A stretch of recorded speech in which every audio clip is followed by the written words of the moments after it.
Exclusivo, o jornalista Roberto Cabrini entrevistou a modelo que acusa Neymar de estupro. Você vai ver em primeira mão o relato de Nájila Trindade Mendes de Souza, que hoje passou a ser representada pelo advogado Danilo Garcia Andrade. O assunto virou manchete em praticamente todo o mundo. Quem é, afinal, a jovem brasileira que afirma que o jogador Neymar a estuprou? Chegou o momento de tirar as dúvidas e de mostrar a história que ela tem para contar. Qual é o seu nome completo? Nájila Trindade Mendes de Souza. E quem é a Nájila Trindade Mendes de Souza? Uma pessoa comum, que trabalha, estuda, sou modelo, estudante de design de interiores, que gosta de esporte, que treina, dança, sou filha, mãe, pessoa comum. Vamos começar com duas perguntas essenciais. Você foi, de fato, vítima de estupro por parte do jogador Neymar ou foi uma relação sexual consentida? Fui vítima de estupro. Você foi vítima de estupro ou foi apenas uma agressão? Agressão juntamente com estupro. Você reafirma que foi vítima de estupro? Fui. Mas por que então seu primeiro advogado diz que você relatou a ele ter sido vítima de uma agressão, não de um estupro? Primeiro que ele não estava acreditando totalmente em mim. E eu senti preconceito da parte dele. Porque ele disse pra mim que... você vai ter que cortar a unha, a gente vai ter que levar isso pra frente, mas você... Então, o que deu a entender que você foi estuprada, você não foi estuprada, você deu porque você quis, você fez porque você quis... Então eu vou isentar essa parte, eu não vou colocar essa parte. Vou falar agressão porque eu tenho as provas, você me mostrou as provas da agressão, que foram as fotografias. E eu acho que ele só acreditou em mim porque ele viu a foto que o próprio Neymar mandou pra mim. Minha foto machucada. Como é que você conheceu o Neymar, Nájila? Através de uma rede social. Qual foi a rede social? Instagram. Como é que foram as conversas? Como é que você as escreve? Normal, eu mandei uma imagem para ele, não era foto nude meu, era um texto. E ele respondeu e a gente começou a trocar mensagens. E depois de um tempo ele pediu o meu WhatsApp e eu passei. O próprio Neymar divulgou alguns trechos onde aparecem conversas de cunho sexual. Uhum. Quando é que essas conversas começaram? Naquele momento do WhatsApp. E você tinha ciência de que uma relação sexual poderia acontecer? Sim, o meu intuito era esse. Era o seu intuito? O meu intuito era ter uma relação sexual com ele. Desde quando você passou a pensar dessa forma? Quando eu comecei a falar com ele. Em que situação você viajou para Paris para encontrar o Neymar? Não, quem é que pagou a passagem? Ele. Ele pagou. E as suas despesas, quem pagou? Ele, do hotel. Isso ficou claro desde o início? Não, a gente conversou, eu conversei com ele como uma pessoa comum. Era um intuito sexual, era um desejo meu. Acho que ficou até claro para ele isso. E ele perguntou quando eu poderia ir e eu disse, no momento eu não posso, questões financeiras, eu não podia ir. E também questão da minha agenda, do meu trabalho, enfim. E daí ele me sugeriu, tá, mas eu posso resolver isso. E aí eu fui com a passagem. Você levou dinheiro seu também? Levei. Você viajou para Paris com que expectativa, Nájila? De ficar com ele, de encontrar com ele. Isso de realizar uma possível... desejo meu. Isso incluía uma possível relação sexual? Obviamente. Você pensava nisso? Sim. Estava preparada para isso? Estava. Era algo já consentido, consensual entre vocês? Era. Certo. Quando você chega a Paris, o que acontece? Eu vou pro hotel, ele me manda mensagem falando que ia para uma festa e que ia passar lá antes para me dar um beijo, para me cumprimentar antes de ir nessa festa. E a partir disso, o que acontece? Eu tinha um desejo de ficar com o Neymar.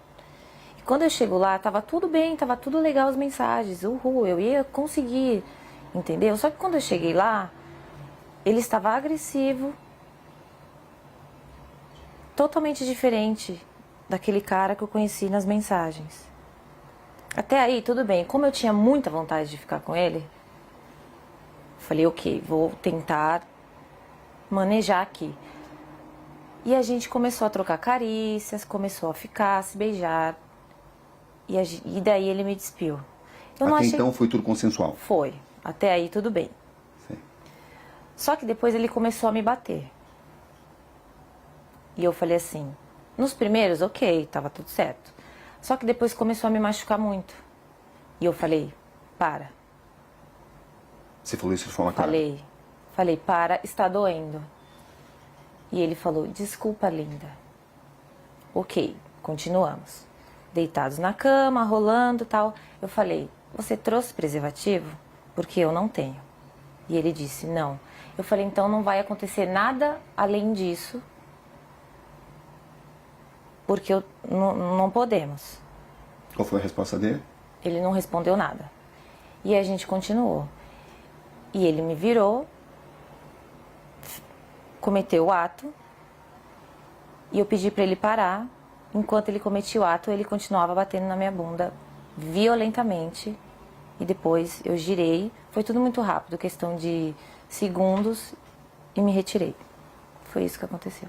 Você está totalmente convencida que conseguiu mostrar a ele que você não queria, não desejava mais a relação sexual? Eu falei, para. Não, para. Eu falei. E ele nunca disse nada a você? Ele não se comunicava muito. Ele só agia. Ou seja, você estava preparada para uma relação sexual consensual? Estava. E quando é que essa relação sexual consensual se transformou, na sua visão, em um ato de estupro? A partir do momento que ele se tornou agressivo, a partir do momento que eu perguntei para ele se ele tinha levado o preservativo, que eu não tinha, ele falou que não, e eu falei para ele, então não podemos. Então só vamos trocar carícia, vamos continuar aqui. E ele concordou, com o silêncio eu entendi como concordância. E quando ele me virou, ele já foi cometendo o ato. Então assim, ele não entrou em um acordo comigo, não, eu não trouxe, mas eu tô afim, eu quero. Não, ele ficou calado. Então para mim, ele tinha entendido que não poderíamos ir além daquilo do que já estávamos fazendo. Ele te obrigou a manter relação sexual? A partir do momento que ele me segurou violentamente me batendo, ele estava me obrigando a ficar ali naquele lugar. Sem uso de preservativo? Sem uso de preservativo. Foi assim que aconteceu a relação sexual? Foi assim que aconteceu. Depois, quando eu saí da cama, quando eu me levantei e fui pro banheiro, eu fiquei, não acreditei, foi tipo uma decepção. E eu fiquei estarrecida, então assim, eu não consegui falar nada pra ele. Não consegui xingar, não consegui chorar, não consegui falar nada. Eu só fiquei em estado de choque, assim. E depois ele levantou, foi pro banheiro, e quando ele entrou por uma porta, eu saí por outra. Você manteve várias mensagens com o Neymar, mesmo depois desse acontecimento, dia 15? Mantive. Por que você continuou conversando com alguém que a estuprou? Porque primeiro que eu tive que assimilar tudo. Todo o acontecimento. E quando ele saiu do quarto, e eu comecei a entender tudo o que tinha acontecido comigo, e como ele foi estúpido, como ele foi ruim, como ele me violou e me violentou, eu quis fazer justiça. Porque eu não acho que só porque eu estava afim de ficar com ele, ele tinha o direito de fazer aquilo comigo. Então, no primeiro momento, eu não consegui reagir devido aos traumas. E depois eu sabia que se eu não falasse com ele normalmente, fingindo que eu não tinha entendido o que aconteceu, ele não iria mais falar comigo. Eu não teria como provar o que ele fez comigo. O pai do Neymar relata que sofreu uma tentativa de extorsão. Da minha parte, não. Você ficou sabendo disso? Fiquei. Que os seus primeiros advogados tentaram extorquí-lo. Você ficou sabendo disso? Fiquei. E eu comecei a desconfiar disso no momento que ele não deixava dar queixa. Você foi à polícia contra a vontade dos seus advogados? Foi. Inclusive, porque eu tomei essa decisão, ele decidiu abandonar o caso. Você tinha conhecimento de que tinha sido pedido uma indenização ao Neymar e ao pai dele? Não. Ele falou que ia fazer uma reunião com os advogados dele, que era para falar, levar até eles o que estava acontecendo. Entendeu? Você tinha expectativa de receber uma compensação financeira? Não. Eu quero justiça. Ele me fez muito mal. Eu estou muito traumatizada até hoje por isso. O que você espera exatamente desse caso? Eu quero que ele pague pelo que ele fez. Você tem consciência do que isso pode representar para o Neymar, Nájila? Eu tenho consciência do que o que aconteceu representa para mim. Uma questão de honra, entendeu? Ele não precisava ter feito aquilo comigo. Não precisava, eu já estava ali para isso, para aquilo. Era um desejo meu, eu sou livre, desimpedida, nós iríamos ficar, eu ia voltar para casa e está tudo certo. Qual é exatamente a sua situação financeira, Nájila, para esclarecer? É verdade que você tem uma dívida de 26 mil e está sofrendo uma ação de despejo? A ação de despejo eu não estava sofrendo até o meu nome vir a público. Né? Então, mas eu tinha um acordo sim para fazer, eu deixei acumular, minha única dívida e do colégio que eu estava estudando que por motivos pessoais eu tranquei. É verdade que você deve 4 mil reais ao colégio onde você estudava, à faculdade? É verdade. As pessoas têm usado essas informações para alegar que você queria resolver a sua situação financeira. Você tem consciência disso, né? Tem. Eu fiquei sabendo, mas olha... Como é que você reage a isso?